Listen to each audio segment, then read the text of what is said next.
Last week on Overtime. In short, I produce a brand of hip hop that'll never sell. And I say that, because I think, as we know, hip hop today, hip hop is predicated on the death of black people, the genocide of black and brown people. So what I try to do is I try to muster up a brand of hip hop that will uplift the people more than anything. I try to speak to the people in a manner that is worthy of their dignity. I think that basically the government or the overall plan is to basically stuff us, fatten us up. We just gonna be sitting in the house in front of our computers doing this all day, eating, consuming, and then they just running the world with their robots, and we're being indoctrinated, and we're spending money on our phones, being lazy, making money for all these corporations, and they got the all the hard labor is done by robots, and we just sit in the house consuming nonstop. Just basically slaves with a short shelf span. You know what I'm saying? Free range animals. Free range animals. That's what it is. Yeah. So will we need money in the future? Nah. You just to need consume? Points. We just need points. How do you get points? You be a good boy. Exactly. I just keep consuming. No, but you're right though, because think about it though. What if you get like an allowance for conforming to whatever messaging they don't tell have you? A podcast like this. You know what I'm saying? It's like, oh well, you confirm it, whatever the ideology they push now in society. As long as you stay within those boundaries, you'll get your monthly allowance. If you have a perspective or a mindset of your own, we'll punish you or we'll just cut off your food supply.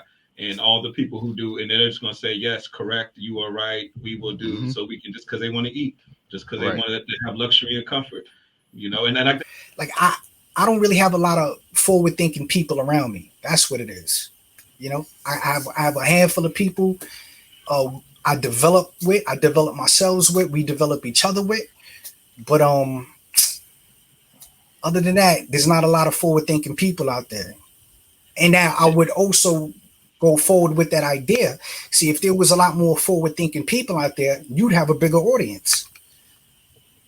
Right. Yeah. Do you feel like we're closer than ever to this topic, or is it like smoke and mirrors? Or, I mean, if you listen to the last bit of that podcast, you kind of know your answer. But, but yeah, like where do you think we at with this whole disclosure?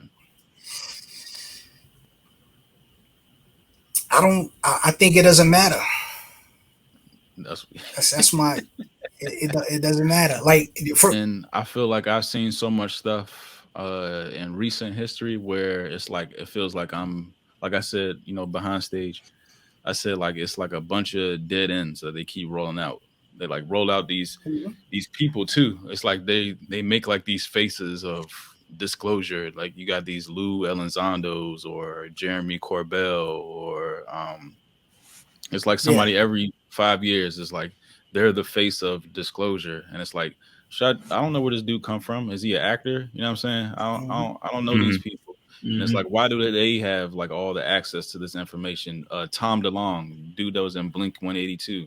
Why the fuck does he have information on UFO? Why does he have like top security clearance on these subject matters? It's just, I don't know. But I personally had experience, and he's not on the show today with somebody else that's usually on this show.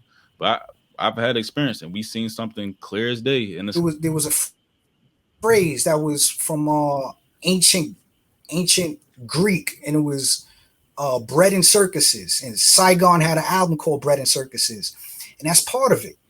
It was the government of, I believe it was ancient Greece, gave the people bread and circuses to divert them away from the wars that were happening outside of the immediate homeland. You know what I'm saying? Right. So this is part of that. Now I thank them. They're beautiful bread and circuses. Like we're having fun involving ourselves within the economy of these bread and circuses. So I'm all for it, and I thank them for that. I thank them for this artificial society we live in. I thank them for this matrix we're in. You know what I'm saying? Because that's what it is. It's all a matrix. It's all bullshit. Yeah, in the 17, he was saying something about niggas on Joke Time. It was when they went to that Area 51 joint. It's Right. folks was out Let's there clap with them the cheeks. sign, clap them cheeks. Let's clap them cheeks. Yeah, Let's clap them alien cheeks. yeah, that shit was on my birthday. Yeah, Yeah. clap alien cheeks, man. I'm with it. You know what I'm saying? But do you see like all these I'm with it. alien depictions? I don't want to clap no alien cheeks. Like none. I've clapped worse. You know what I'm saying? But We go isolate. clap worse. he clapped unintelligent like. I think humanity is an experiment. Go on. Oh yeah, okay. Yeah, you was talking about Wait, about genetics in episode 17. Before you go further, Yeah. quick question: do you mean as far as all of human life, or are you just talking about societies and structures and systems? You talking about all human including life? that too. Okay, all human all right. life. Okay. I'm at the stage of my development where I can see the bullshit. I can see the absurdity of human life, and I think it's an experiment. And I'm willing to believe that. And I'll tell you why, right?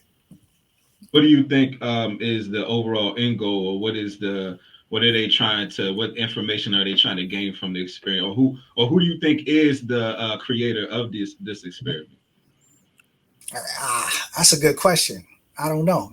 I would hope to some degree we are the creators of our experiment. You know what I'm saying? I don't know. That's a deep question. What you mean? Like a higher version of you? Like Prometheus? Hopefully. Okay. Hopefully. But that's a very good question, man. I do think there was an alien influence, whatever that was. If there's another race, or I do think that happened, man. Scientifically, it could happen. We have terms for that. We have terms like panspermia. Panspermia is the transference of molecules that can be used to build life from one celestial body to another. You know what I'm saying? Mm-hmm. Hey, yeah, they're doing it right now. Like, I mean, the whole Adam and Eve story, that, the how they voting all these seeds over there in like the North Pole and stuff like that. But I think there's a place that we all can reach, and in which we're able to kind of just shed the day by day bullshit and just get to a sense of being, just a regular sense of, enjoying minute by minute. You know what I'm saying? And with that comes a fruitful of knowledge. So that's a place I believe everybody can get to.